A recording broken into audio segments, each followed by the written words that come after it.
many of you would agree, there are some absolutely amazing minds spread out across the YouTube and the various social platforms that all discuss a wide range of topics. When you dive into the true crime community, you got everything from lawyers to ex-detectives, ex-law enforcement, current law enforcement. You've got a widespread expertise that can focus in on things and find the very details that they specialize in and help explain through that expertise to the masses exactly what they're seeing when it comes to cases.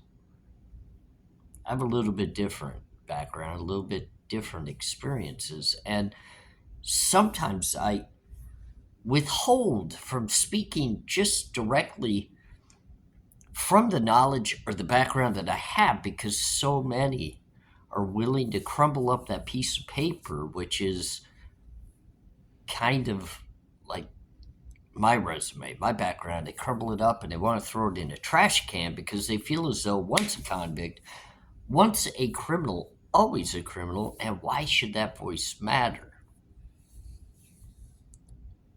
And I, like all of you, I watch the other content creators and I get engaged and I truly start to soak everything in. And for the majority of my life, all the way even till today, I live a very quiet,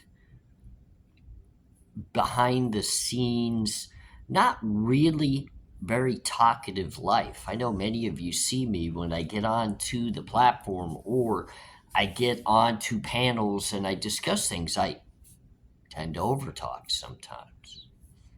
But in normal life and through the experiences I've had in life, I've been very quiet, very to myself. I watch, I listen, and I learn.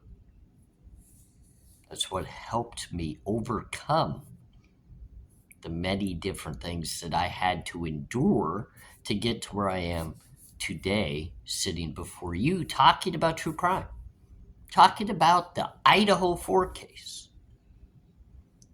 And today I have to go back to a little bit of my mentality because you know what? I've been watching Jay Embry and I know many people out there, everybody has those creators that best suits who you are, how you think, how you feel.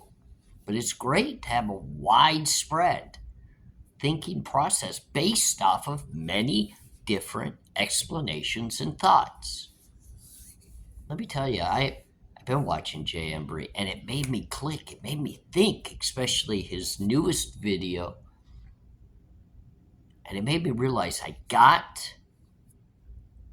today, we're going to start a little series and we're going to fulfill what I said that I was going to go into with the Kopacka situation. And Jay Embry's video today in regards to Kopacka needs to be watched by all of you because he points out a timeline that's critical to exactly how I feel, and I don't want to have to go through that whole timeline. So I truly hope that you could watch that because he explains it so well. But what I have to do is I've got to go a different direction into an adult-like conversation, just like I've stated before, that's going to piss some people off, but it's also going to open some eyes and help many better understand from the criminal side of things, from the convict side. What are snitches? How do informants play their roles? How do they affect us in the criminal world on a day-to-day basis? And how can they lead to a quadruple homicide, just like the Idaho 4 case? Brent Kopacka sitting as a defendant in jail today. And I'm going to tie together a few things knowing from my past, my experiences, and my knowledge of how those people from behind the scenes actually help investigators get to the end day results of solving crimes. So get ready. You're going to talk to a criminal's background and thought process and the knowledge that I know through experience. I'm ARHayes.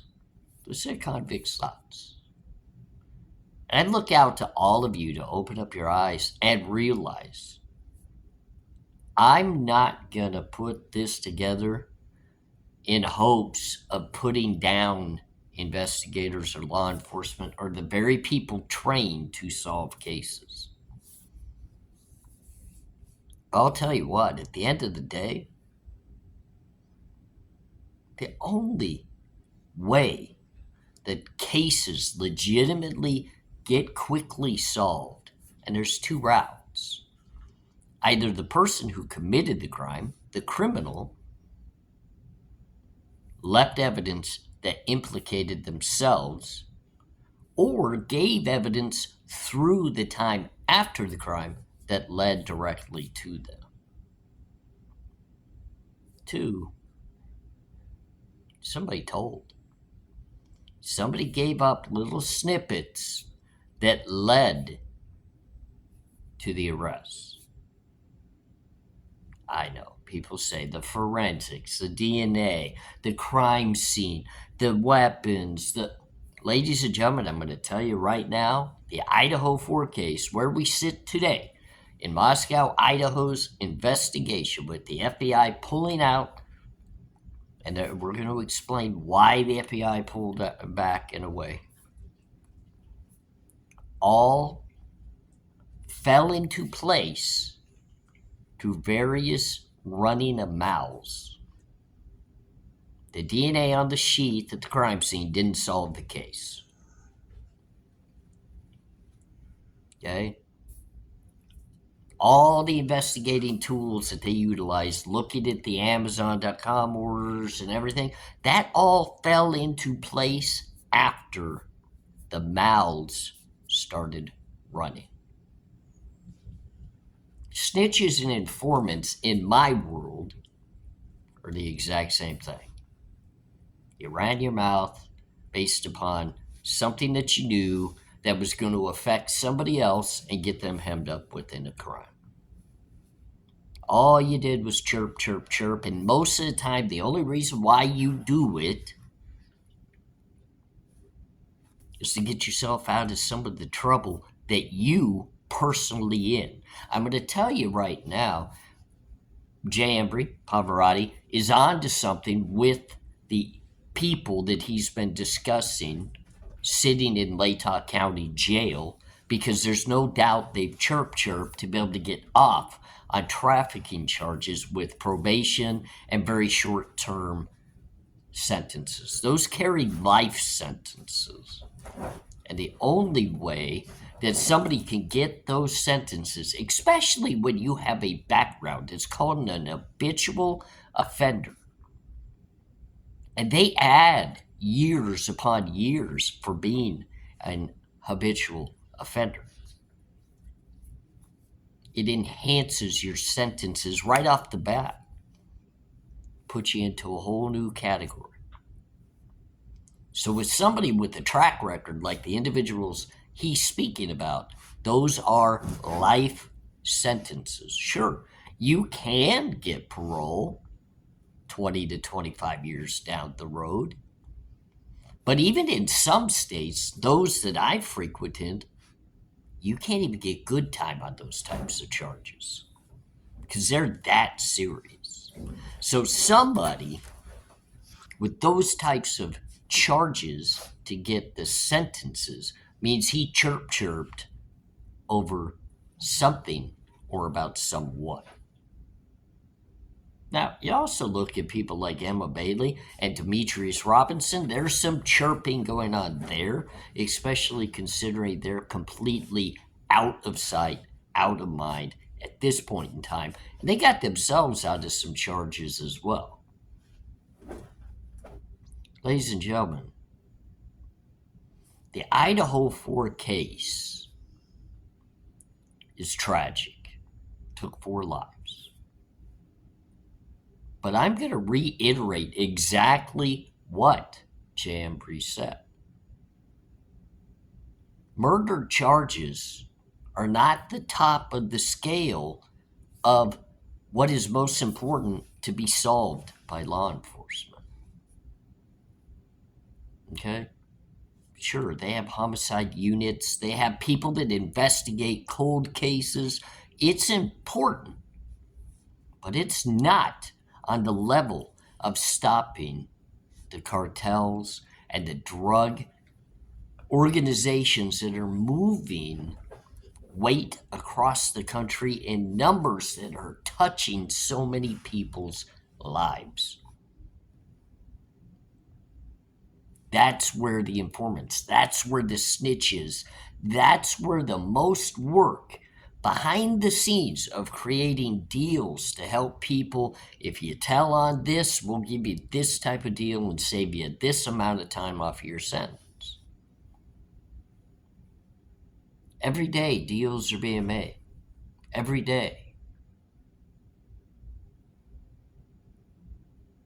At the end of the day, they can only solve so many drug crimes or stop the drugs at so much of a level of making the streets safer. You're never going to completely resolve it. And at the end of the day, when you have this many snitches and this much intelligence happening, people lose their lives. Now, in the Idaho 4 case, the reason why, and it is kind of weird that I believe Embry and I have literally turned our focus onto a Brent Kopacka, where I know, and ladies and gentlemen, I give all of the creators credit for all the hard work they do. All of them. Not right. I'm a huge fan. Lana, Truth and Transparency. I'm a huge fan. I'm a huge fan of many of these creators out there that put in the time and the effort of everything they do. There's some I'm not fans of at all, but I appreciate the fact they put in the effort. So I give everybody credit for the hard work that they've done and the words that they've spoken. But Embry and we're rotating back around and we're talking about the behind the scenes situation, not what you're seeing on the body cams, not what you're reading in the documents, because within the Idaho 4 case, everything is sealed and redacted. And it's all redacted, and this is my point of view. This is where I'm at, because Brent Kopacka was not suspect number one. I know in the PCA I've talked about before, and so have so many others. Vehicle suspect number one. Okay, that's vehicle. It's a vehicle that they're suspecting as the first vehicle that could possibly be being used within the crime. That doesn't mean suspect number one. They were on to Kopacka before they were ever on to Brent Kopacka. I agree with Embry and anybody and everybody else that has said that. 100%. In the back of my mind, people started chirping that possibly knew Kopacka. People were not chirping in regards to Kopacka. People were not talking. I know people want to lay these claims that maybe a call came in the tip line on Kopacka. I doubt that. I doubt it. I think the call came in on Kopacka. Because if you really, really make sense of it all, and you think about it, the Kopacka situation just stands out boldly as one of the oddest standoffs you could ever imagine. It doesn't make sense. I watched the body cam footage, and I'm thankful for people like Lana at Truth and Transparency for the deep dive that she did into that. And she showcased all of that, because I wouldn't have seen that footage if it wasn't for her. So I'm very thankful of that. in watching that and being somebody who lived that lifestyle of being a criminal, I've been in standoffs. And I've been in standoffs because of people that were telling on or snitching upon the group of individuals I was working with within the crime. Yeah, I was not the smartest criminal. Of course, I gave up enough evidence to catch me numerous times. But there were times I was told on, not by witnesses, but by snitches and little undercover people working out sentences for themselves, trying to get time off. So they told on people like me because I was a part of the main group of the crime. I was one that not only was the state trying to get, but I had federal charges because the feds wanted me too. And I'll tell you right now, the feds wanted Kopacka. The feds, in their investigation of the Idaho 4, with all the evidence they were collecting, were not after Kohberger. Now, I'm not saying Kohberger couldn't possibly have been on the radar, but the person that they were trying to serve the very first search warrant that was gonna, I guarantee you, be a part of the Idaho 4 case. Why do I say that? Because it's been sealed and everything about everything has been redacted. Kopacka. They were searching Kopacka's apartment. They had the warrant. People can claim the phone call came in by his roommates because he was holding. That's false information. That's fed to you to make you believe something. They were there with a search warrant looking for evidence in his apartment of a quadruple homicide. There's no doubt in my mind. None. Someone key told on Kopacka, and what would that come back to? Most likely narcotics. Don't take it as if I'm trying to knock down a military veteran, because I'm truly appreciative of everything he did for our country and the way he stood up. But I'm telling you, I've seen it time and time again with people I've been incarcerated with. PTSD, especially those coming back from war. Those coming back from overseas that defended us and didn't get the proper health, mental care, or anything to keep them in a relatively mentally stable position, ended up incarcerated, and many of them ended up incarcerated for two reasons: narcotics and violence. I don't know what he may have possibly been into when it came to the narcotic game, but I've got this real inner gut feeling with the age that he was, with the background that he had, and then watching the body cam footage of him standing within the hotel, talking to officers, letting them know somebody very dangerous was threatening his life. That intrigued me. That made me think even more. What was he into? Who was he connected with? This is not a man that lived his entire life in one area. He moved around a lot, meeting more and more people.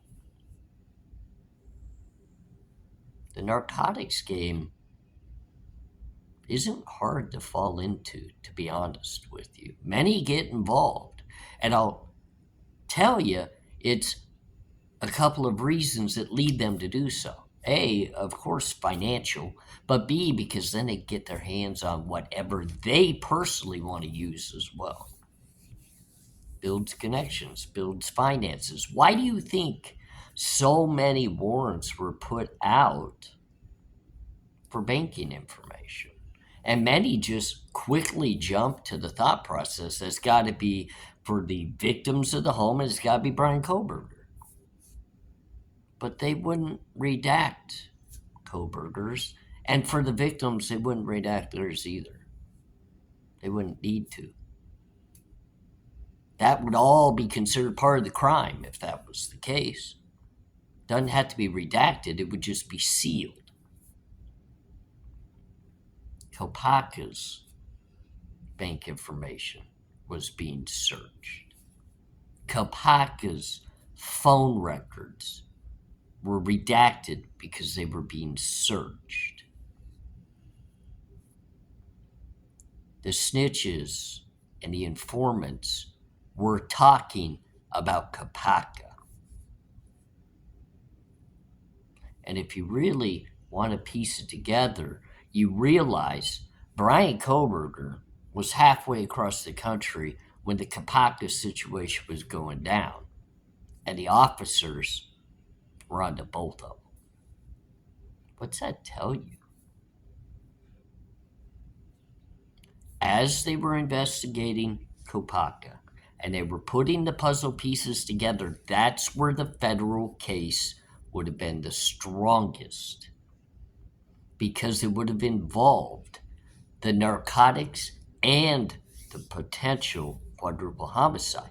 But that's where the informants and the snitches would come into play, because they're telling more so onto the narcotic portion of the crime, which gets the feds involved. So set aside for a minute that everybody just thinks the feds were requested and just happened to help investigate the state's case. That's not it, ladies and gentlemen. The feds were investigating their very own case. The feds were building evidence for their very own case. That's why the evidence by the feds, the cast report, and the various things that have not been turned over in the Kohberger case to the state, there's a reason for that. The feds are still looking at everything within their case that includes Kopacka, because that, ladies and gentlemen, is a part of the bigger puzzle. Remember the 27 members of one of the largest drug rings in the whole Northwest that got nailed and taken down? If the feds start giving their evidence over to the state of Idaho, Latah County Prosecutor Bill Thompson against Brian Kohberger, that's going to hurt their case and investigation and hopeful charges against the entire drug ring. Kopacka was a key piece somewhere within that. I'm not one that can sit here and specify exactly what that might be. He could legitimately just be a hired hand to go handle some business, and it got out of hand.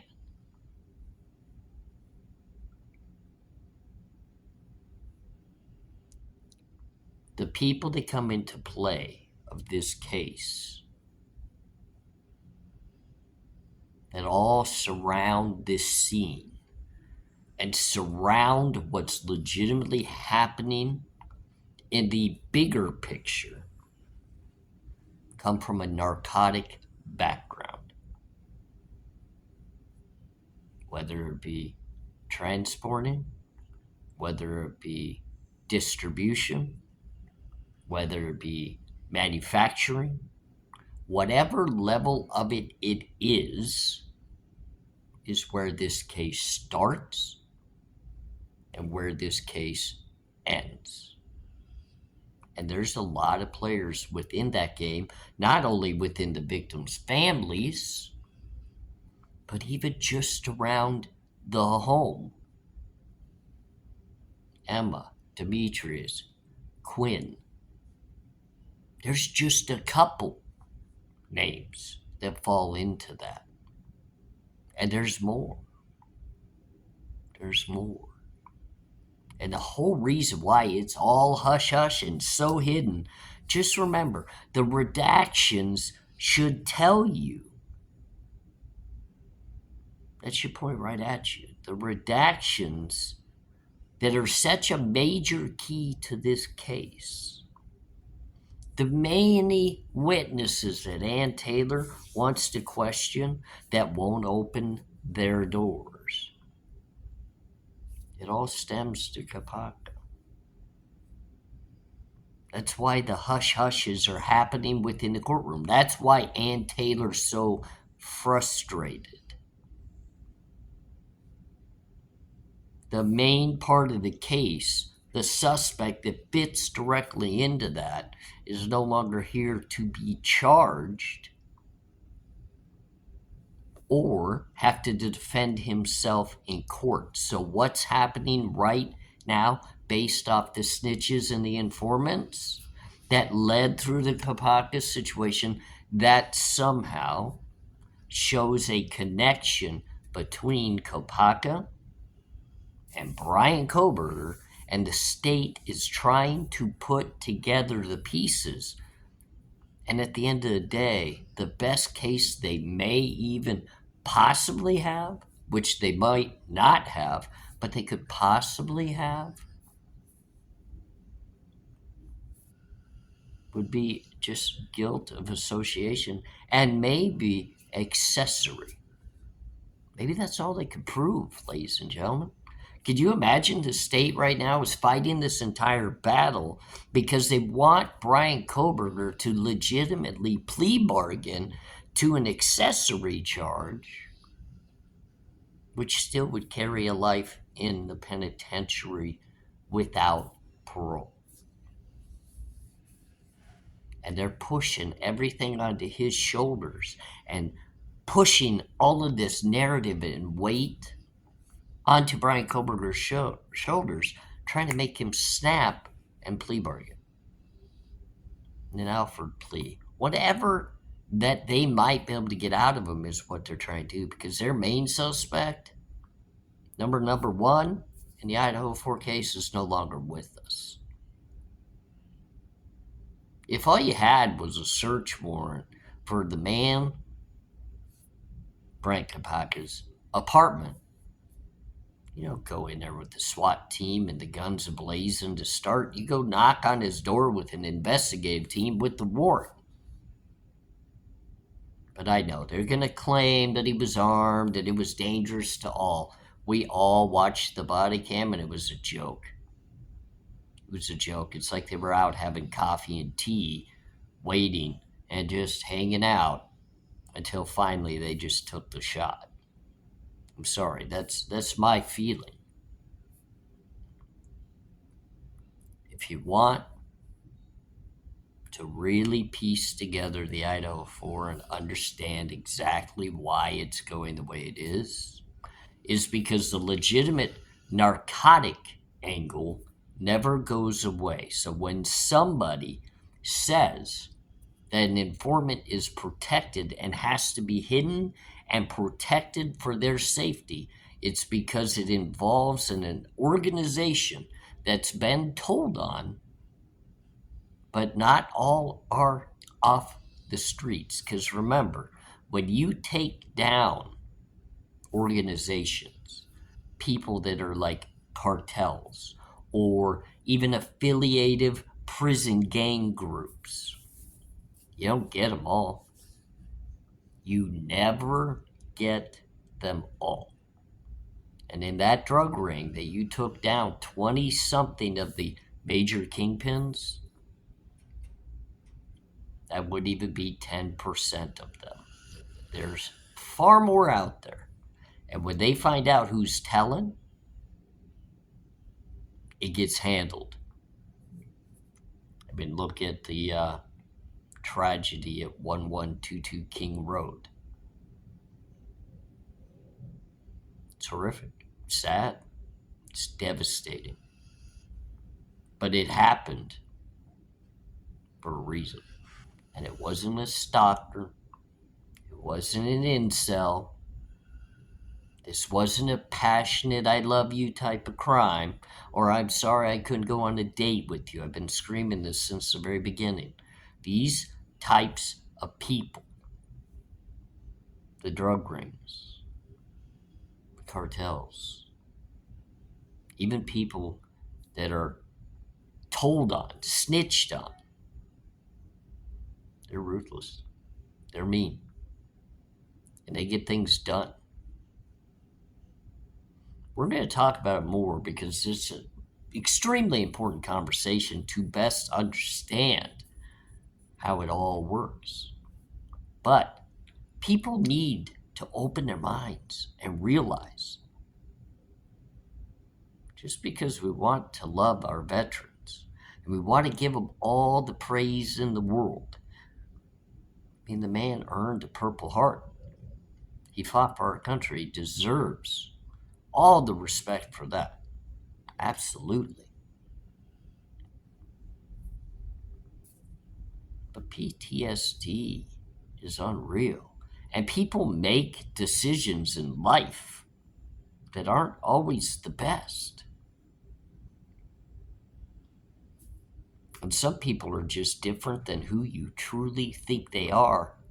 And at the end of the day, all their info gets sealed and redacted when it's time to go to court. I'm ARHayes. It's Convicts Thoughts. Hope you guys all open your mind. Listen to a wide range of content creators. Find those that truly make sense to you and drive your critical thinking skills. You'd be surprised. There's a lot of them out there. They got very valid points. Jamboree opened up my mind. It got me thinking. I'm appreciative of that. Everybody have a great day. Talk again soon.